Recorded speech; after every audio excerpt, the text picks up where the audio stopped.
At eto nga po, iisa-isahin natin mga bossing, yung mga pangalan na, etong mga pangalan na nabanggit po o naisulat doon mismo sa resibo, ng Office of the Vice President at ng Department of Education, mga bossing. Na nandito yung mga pangalan, isa-isahin po natin sa the impeachment, name of the record, biruin nyo ha, Miggy Mango, na nakuha o narinig ho yata ito mga boss Chief Amo sir doon po sa mga radio station eh. Kung maalala nyo po, di ba merong ano ba yung radio station na yun? Tapos may DJ na magaling, Jody Mango. Di ba? Tapos meron dito Fernando Tempura. Oh. Meron dito Chippy McDonald's, no? Gina Col Sorry, ngayon ko na. Tingnan mo to. Sandali. Anak ng putik talaga, Office of the Vice President. Kung sino man ang gumawa nito. Oh, kung sino man ang gumawa nito, Diyos ko po, pinaglalaruan nyo talaga ang mamamayang Pilipino. Tingnan nyo ho itong pangalan na ito, mga kababayan.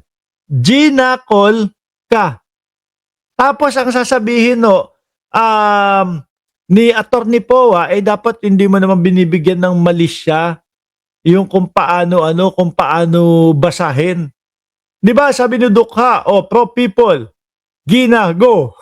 Ayan Gina Colca. Alam niyo po ibig sabihin nun? Tingin ko naman naiintindihan niyo po kung ano ibig sabihin nun eh. Meron dito, Lucky Utenko. Ano, Lucky Uten... Tragis kayo. Naintindihan ko. Lucky Utenko. Alam niyo ibig sabihin? Malaki Utenko. Anak ng putik talaga. Mga to. Meron pa dito. Dodong Bunal. Totoo to? Ayan yung isa. Pining Garcia. Pining Garcia. Ikatutuwa nyo to, DDS, ipagtatanggol ninyo ito, mga DDS. Ganito yung mga pinagsusulat nila. Di ba? Eto, si Ray Piñoco, meron dito sa amin, si Ray Piñoco ng Cereza Force. Hindi, siguro busy lang ho sa buhay, kaya hindi nakakasulpot, hindi nakakapunta dito sa ating channel. Putragis, eto pa. Kapag i-analyze mo talaga yung mga pinagsusulat dito, Mekuto Pukiko. Di ba?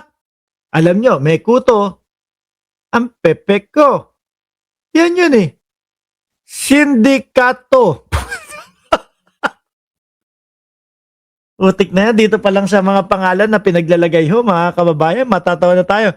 Mekuto Pukiko. Sindikato. Ginahasa. Anak ng tipaklong. Meron pa dito. Xiaomi Ochoa. Biglang naging cellphone na. Eto, biglang naging maluwang na naman. Maluwang. Chino. Eto kay Roque ito. Ano? Chino. Kala mo, iisipin mo, pangalang in-check no? Pero kapag kayong inanalyze mo sa utak mo, Chino Pasha. Si Jay Camote, nandiyan din. Si Alan Dico. Ang Landiko.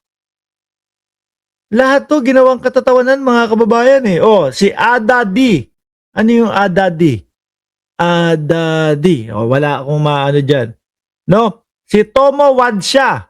Tumuwad siya. Ang Landiko. Alan Dico. Ang Landiko. Si Ada D. Hindi ko alam kung ano yan. Tomo Wadsha.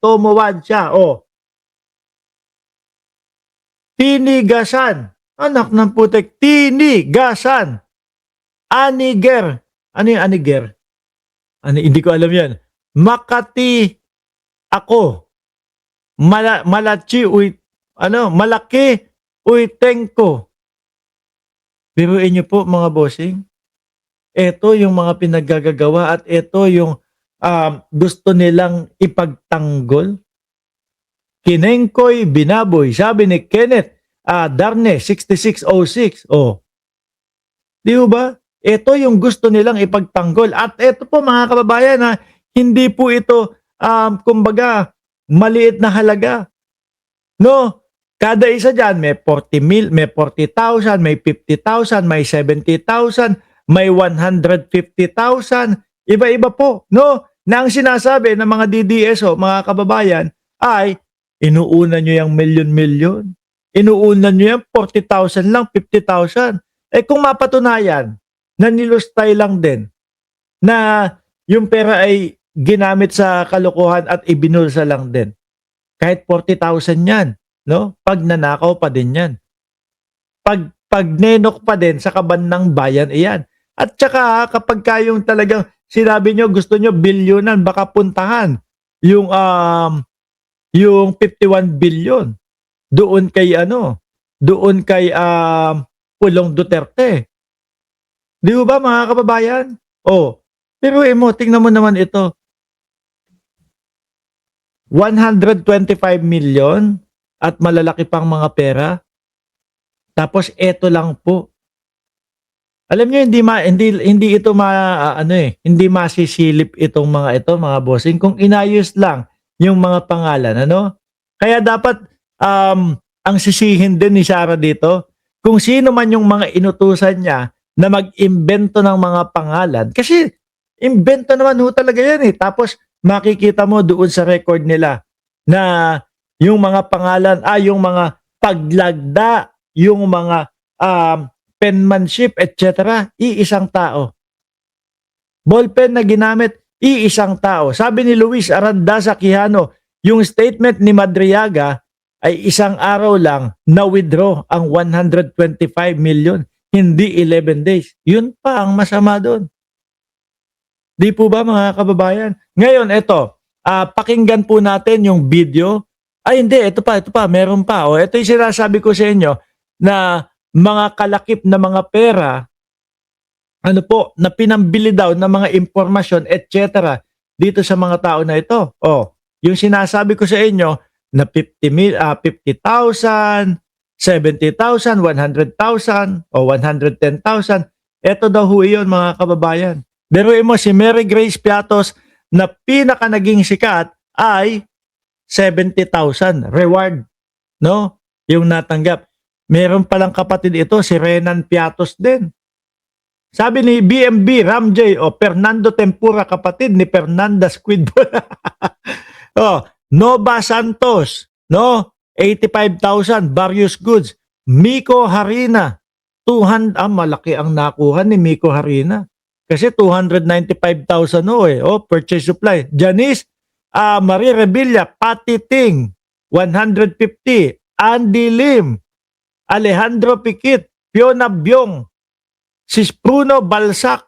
Ito yata yung sinasabi ni Niolo na may Balsac pa. Gabriel Bisaya, puro impormasyon, no?